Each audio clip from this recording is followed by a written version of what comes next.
ওইটা কি হবে? এসুন দিতে হবে। না ওটা এসুন তো দিয়ে এটাতে রান্নাটা হবে। রান্নাটা কি রান্না হবে?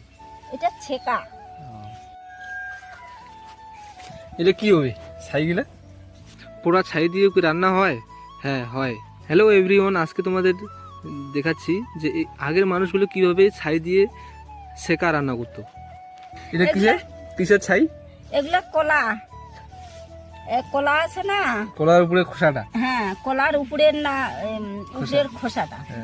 এগুলাকে শুকনাগুলা, কাঁচাগুলা না, এই যে এগুলাকে হ্যাঁ এগুলাকে পুড়তে হবে, পুড়িয়ে ছাই করে। হ্যাঁ এগুলা জায়গাটাকে পরিষ্কার করে এগুলাকে পুড়তে হবে।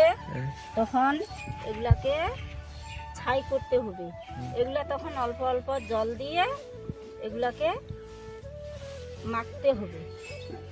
এটা কি হবে?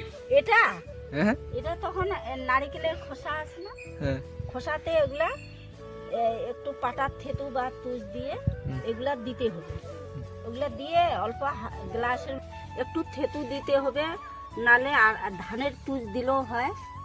এগুলাকে দিয়ে তখন এই ছাইটাকে এরকম ভাবে দিতে হবে, এরকম করে দিতে হবে। তখন এই যে ছাইগুলা এরকম করে দিলাম, হ্যাঁ এরকম করে দিয়ে একটা গ্লাসের মধ্যে পাতিলের মধ্যে এরকম করে বসায় রাখছি। এখন এইটাতে কি করতে হবে? এইটাতে জল দিতে হবে, এরকম করে হালকা হালকা করে সব সময় এগুলোকে জল দিতে হবে।